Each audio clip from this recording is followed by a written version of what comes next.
اللہ جس سے پیار کرتا ہے اسے آزماتا ہے، ویسے ہی اللہ نے اپنے خلیل ابراہیم علیہ السلام کو ایک رات خواب میں آواز سنائی کہ اے ابراہیم، میری راہ میں اپنی پیاری چیز قربان کر۔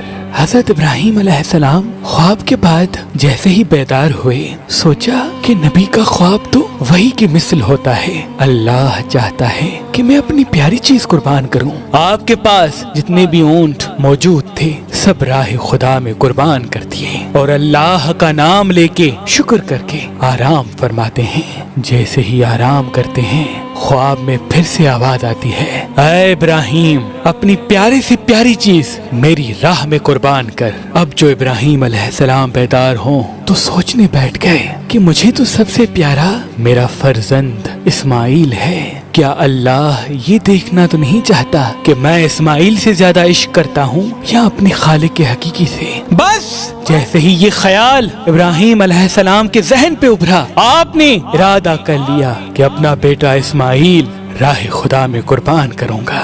صبح اٹھ کے اپنی زوجہ بی بی ہاجرہ سے کہنے لگے، اے ہاجرہ، میرے بیٹے اسماعیل کو تیار کر، اچھا لباس پہنا، آج میں اپنے دوست کی دعوت پہ لے کے جاؤں گا۔ بی بی ہاجرہ خوش ہو کر اپنی بیٹی کو تیار کرنے لگی اور اللہ کے نبی ابراہیم علیہ السلام حضرت اسماعیل علیہ السلام کو لے کے قربان گاہ کی طرف رواں ہونے لگے۔ اتنی دیر میں شیطان آیا اور آ کے بی بی ہاجرہ سے کہنے لگا، اے ہاجرہ، تمہیں پتا بھی ہے آج ابراہیم اپنے دوست کے پاس نہیں بلکہ تمہارے بیٹے اسماعیل کو مارنے کے لیے لے جا رہا ہے۔ بی بی ہاجرہ نے پوچھا، میں ابراہیم کو جانتی ہوں، وہ اپنے بیٹے کو کیوں مارے گا؟ شیطان کہنے لگا، تمہیں نہیں پتا ابراہیم نے اللہ کی طرف سے خواب دیکھا ہے کہ اپنا بیٹا قربان کر اور وہ اللہ کے لیے تمہارا بیٹا قربان کر دے گا۔ بی بی ہاجرہ فخر سے کہنے لگی، اے شیطان، تم پہ اللہ کی لعنت ہو، اگر میرا بیٹا اللہ کی رضا کے لیے قربان ہو رہا ہے تو اس سے بہتر میرے لیے فخر کی کیا بات ہوگی؟ میرے ہزاروں بیٹے اللہ کے نام پہ قربان۔ پھر شیطان حضرت اسماعیل علیہ السلام کے پاس آتا ہے اور اسے کہنے لگتا ہے، تمہیں پتا ہے تمہارا والد تمہیں قربان کرنے کے لیے لے جا رہا ہے، تمہارے والد نے خواب دیکھا ہے کہ اللہ کی راہ میں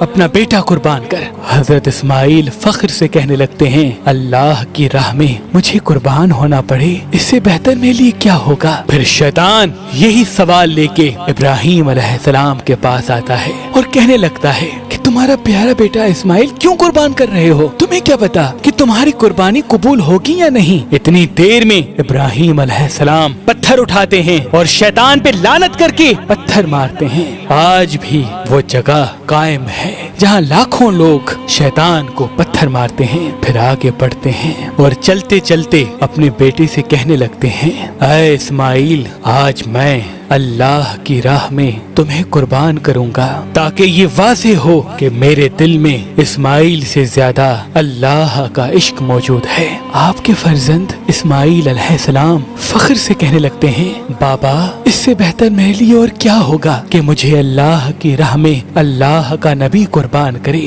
لیکن بابا، میں کچھ عرض کرنا چاہتا ہوں۔ آپ بوڑھے ہیں اور مجھ سے بے پناہ پیار کرتے ہیں، جب میرا گلا کٹے گا میں تڑپوں گا، آپ دیکھ نہیں پائیں گے۔ بابا، میں یہ چاہوں گا کہ مجھے قربان کرنے سے پہلے آپ اپنی آنکھوں پہ پٹی باندھ لیں اور میرے ہاتھ اور پاؤں رسی سے باندھ لیں۔ بس ابراہیم علیہ السلام حضرت اسماعیل علیہ السلام کے ہاتھ اور پاؤں رسی سے باندھ کے اپنی آنکھوں پہ پٹی باندھتے ہیں اور چھری کو حضرت اسماعیل کے گلے پہ رکھتے ہیں اور آسمان کی طرف دیکھ کے یہ فرماتے ہیں، اے اللہ، دیکھ، اگر تو مجھے ہزاروں اسماعیل عطا کرتا تو سب اسماعیل تیرے نام پہ قربان کرتا۔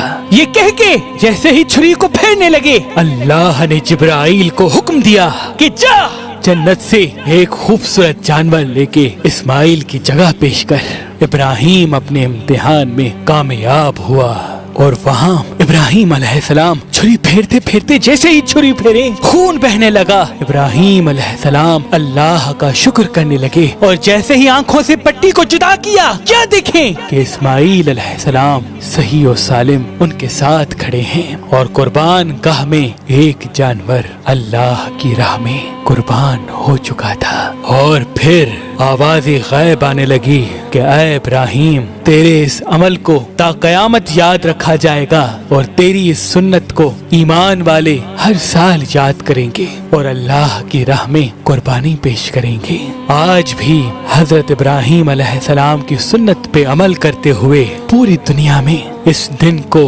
عید قربان کے نام سے یاد کیا جاتا ہے۔ سلام ہو اللہ کے نبی ابراہیم علیہ السلام پر، سلام ہو اللہ کے نبی اسماعیل علیہ السلام پر، سلام ہو بی بی ہاجرہ سلام اللہ علیہا پر۔ زمین پہ ایک ایسا انمول پتھر ہے جو انسان کو حاضر دماغ، مستقل مزاج بناتا ہے اور ہر آنے والی مصیبت انسان کے دماغ میں پہلے سے ڈال دیتا ہے کہ اس فیصلے سے بچو۔ وہ پتھر نجف کی سرزمین سے نکلا ہوا موہ نجف ہے۔ اللہ کے ولی میرے دادا حضرت شاہ شمس تبریز سبزواری نے فرمایا کہ موہ نجف پہننے والے کا دماغ اتنا روشن ہوتا ہے کہ وہ صحیح اور غلط فیصلے میں پہچان کر سکتا ہے۔ تبھی اس پتھر کو اپنے ہاتھ میں پہنا کرو یا اپنے ساتھ رکھا کرو۔ آج کل اور پرسوں اگر آپ مہربان اسٹون سے یہ موہ نجف لیں گے تو اس کے ساتھ یہ اسم اعظم دم شدہ حسینی عقیق آپ کو فی سبیل اللہ گفٹ دیا جائے گا۔